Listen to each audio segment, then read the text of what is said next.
ydw i. Dwi'n gweithio mewn ysgol Heicyn, Aberdaugleddau, ac dwi'n dod o Aberdaugleddau hefyd. Dwi wedi tyfu lan mewn Aberdaugleddau, felly mae ardal arbennig i fi.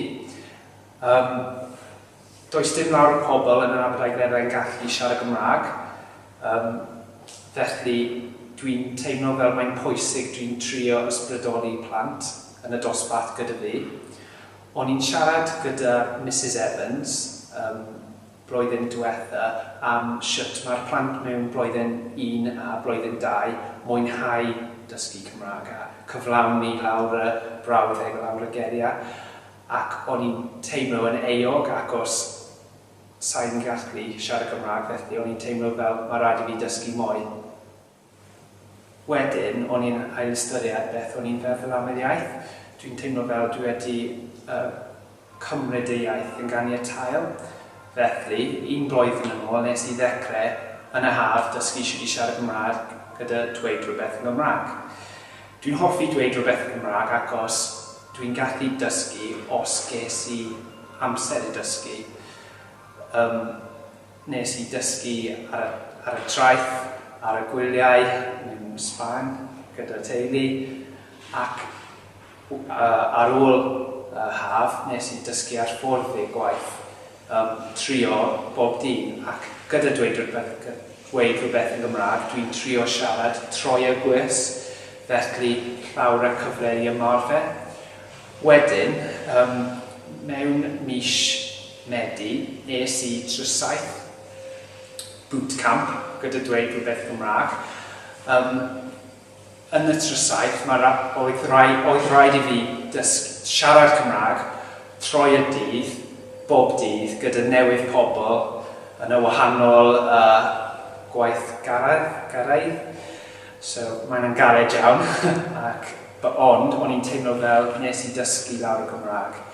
Wedyn, yn yr ysgol, o'n i'n teimlo fel gallai siarad tipyn bach gyda chydig o'r athrawes pwy sy'n gallu siarad Gymraeg.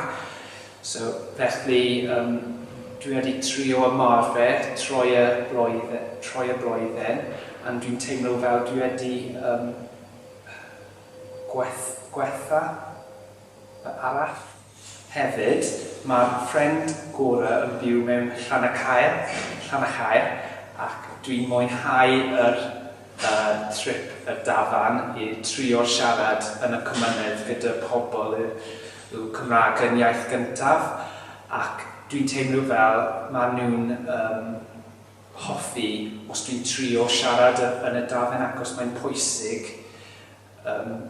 mwy pobl pwy sy'n symud yn yr ardal yn trio siarad gyda nhw. Hefyd, yn y mis Mawrth, es i Bluestone gyda gwaith i gwneud y hwyl y hyder penwythnos, llawr y hwyl, i siarad gyda athraw yn wahanol ysgol yn y Benfro, i trio gweithio yn y grŵp dysgu gwrs yn y bore, yn y bore dydd Sadwrn dydd Sul, wedyn yn y prynhawn gwneud hwyl, gwaith garaf. Ar ôl y penwythnos, ni'n teimlo mwy hyderus i siarad gyda pobl yn y ysgol and helpu plant yn y dosbarth achos dwi'n teimlo fel mae'n pwysig iawn.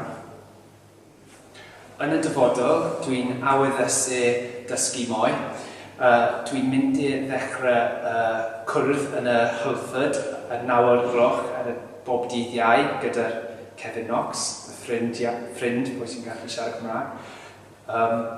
Dwi'n mynd i trio ffeindio ychydig mwy cyfle i cwrdd gyda pobl i yfed coffi, siarad am beth dwi wedi gwneud, siarad am sut